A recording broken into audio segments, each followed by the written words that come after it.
नमस्कार दोस्तों, आज हम लेकर आए हैं फिर एक और interesting topic, the different type of narcissist you see everyday. क्या आपके आसपास कोई ऐसा है परिवार में, वर्क प्लेस पे, जो हमेशा अपनी बात मनवाना चाहता है, या वो जो हमेशा ही सही होता है, या वो थोड़ा मेरा वचन ही है शासन टाइप के लोग? ये अपनी बात आपसे मनवाना चाहते हैं और अगर आप इनकी बात ना माने तो ये परेशान हो जाते हैं, ये गुस्सा हो जाते हैं। जी हाँ, यही लोग हैं जो नार्सिसिस्ट पर्सनैलिटीज़ आपके चारों तरफ हैं और आज हम देखेंगे कितनी तरह की होती हैं एंड हाउ दे एक्ट।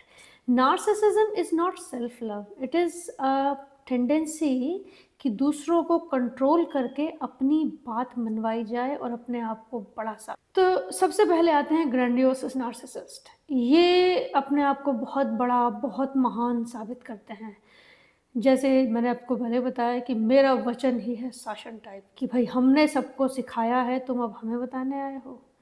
घर परिवार में कोई बड़ा होता है पर्टिकुलरली, जिसकी बात आखिरी बात है, और अगर गलती से भी आप उस बात को ना मानो तो सबसे पहले तो आपको पूरा गिल्ट में डुबो दिया जाता है कि हमने पूरी ज़िंदगी खपा दी, ये कल के बच्चे हमको बातें बना रहे हैं।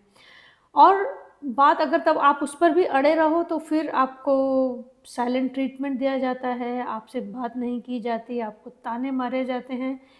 इस किस्म का behaviour is comes under grandiose narcissist, जिसमें नार्सिसिस्ट की अपनी इमेज बहुत ज़्यादा ग्रैंड और बड़ी होती है, मानो उन्हें सब पता है और आपको कुछ भी पता है। दूसरे होते हैं कोवर्ट नार्सिसिस्ट। ये वल्नरेबल हैं, ये ग्रैंडियोसिस से बिल्कुल उल्टे होते हैं, ये विक्टिम कार्ड खेलते हैं। जैसे कि हमने तुम्हारे पीछे पूरी ज़िंदगी अपनी लगा दी, तुम बच्चों के पास तो हमारे लिए समय ही नहीं है।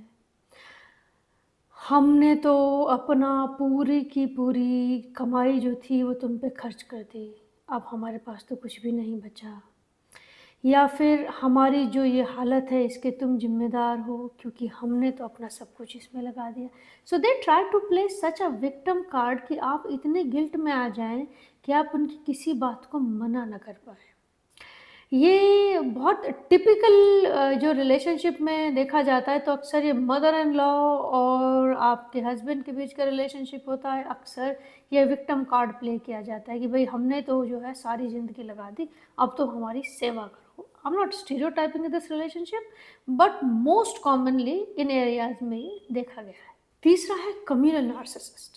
अब ये साहब जो हैं, ये अपने आप को सुपर हीरो, सुपर हेल्पर महसूस करते हैं। आपको देखा होगा कॉलोनी में एक ऐसे चाचा होंगे जो सारे सत्संग करवाते हैं। भंडारों में सबसे पहले उन्हीं के नाम की पर्ची कटती है और हर कम्युनिटी एक्टिविटी में सबसे आगे झंडा लेके वही चल रहे होते हैं। और उनके घर जाके देख लो तो उनके बच्चे कतई त्रस्त मिलेंगे।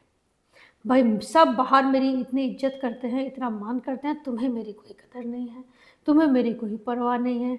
सो they try to put their own family into guilt कि तुम लोगों को मेरी बिल्कुल परवाह नहीं है, जबकि मैं तो बहुत ही हेल्पफुल हूँ। भाई मेरे हाथों किसी का बुरा ना हो जाए, मैं तो भगवान के कामों में सबसे आगे हूँ, मैं तो हमेशा सबकी मदद करता हूँ। लेकिन when it comes to their family, they put them into guilt. और अगर आप इनकी किसी बात से सहमत ना हो तो अरे तुम्हें ही मेरी बात बुरी लगती है, बाहर जाके पूछो, सब मेरी कितनी बात मानते हैं। So they have a image of super hero, helpful super hero, जिसको ये मेंटेन करने की कोशिश करते हैं। बाकी ये ऐसे कुछ होते नहीं हैं। इनका जो हेल्पफुल बिहेवियर है वो केवल इसलिए है ताकि इनके अंदर की जो ईगो है वो कहीं ना कहीं से सेटिस्फाई होती रहे। अब अगले नार्सिसिस्ट हैं malignant narcissist. Now these are the Mogambo of all narcissist. ये न केवल अपनी पावर दिखाना चाहते हैं, ना केवल ये आपको मैनिपुलेट करना चाहते हैं, बल्कि ये आपको इमोशनली अब्यूज़ करते हैं। And this is one of the most dangerous type of narcissist. जैसे कि अगर आप एक रिलेशनशिप में हैं तो ऐसे धौंसती जाती है, भाई देख मैं तो तेरे बिना रह लूँगा, पर ये सोच कि तेरा क्या होगा।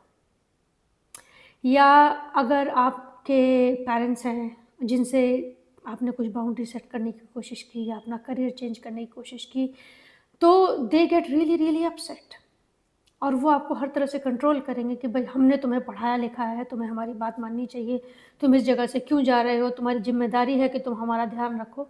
But you know if the person says कि नहीं भाई मुझे एक अच्छी अपॉर्चुनिटी मिली है, मैं इसे एक्सप्लोर करना चाहता हूँ, तो बस दैट इज़ एंड। आपको ताने मारे जाएँगे, आपसे बात नहीं की जाएगी, आपको इतना ज़्यादा इमोशनली हरास किया जाएगा कि आप एक पल में आके यू विल गिव इन।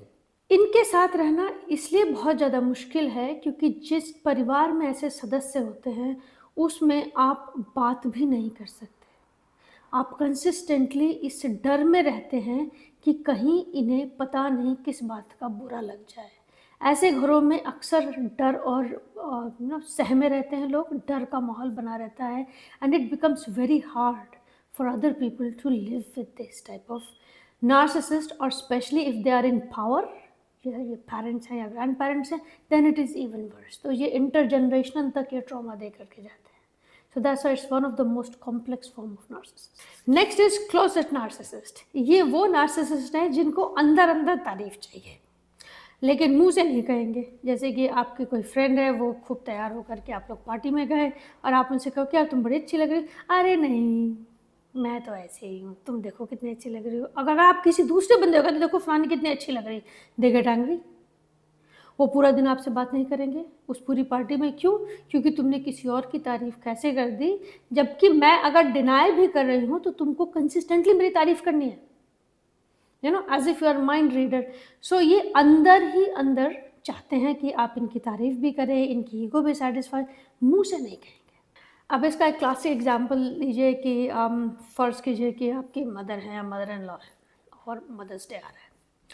आप उनसे कहें कि भाई मम्मा आपको क्या चाहिए, या आपका भाई है कि भाई आपको क्या चाहिए। वो नहीं नहीं मुझे कुछ नहीं चाहिए, हमें क्या, हमारे ज़माने में कहाँ ये सब मनाए जाते थे, नहीं हमें कुछ नहीं चाहिए। आप साहब 1.5 महीने तक रोज़ पूछो कि भाई क्या लाएँ, क्या पसंद है, तो यही जवाब मिलेगा नहीं नहीं नहीं। और अगर कुछ नहीं लाए तो साहब अगले 1 साल तक ताने सेट है। ताने भी दिए जाएंगे, कोल्ड ट्रीटमेंट भी होगा, घर में राड़ भी मचेगी और आपको ये समझ नहीं आएगा कि साहब हुआ क्या। सो बेसिकली इनका ये रहता है कि आपने इनकी तारीफ़ भी करनी है, आपने इनको प्रेज़ भी करना है, आपने इनको एडमायर भी करना है और ये उसको लगातार ना करते रहेंगे। Then again it becomes very hard for to live with these people क्योंकि आपको ये समझ नहीं आता मैं करूँ या ना करूँ। अगर कर दूँ तो कहीं इस बात पे गुस्सा ना हो जाए कि भाई तुम तो फ़िज़ूल खर्ची करते रहते हो, या तुम तो मेरी चापलूसी कर रहे हो, तुम्हें मुझसे कोई काम निकालना है। और अगर आप ना करो तो यार they don't care. So living with them is like living on eggshells. आपको समझ ही नहीं आता कि आप रिएक्ट कैसे करें।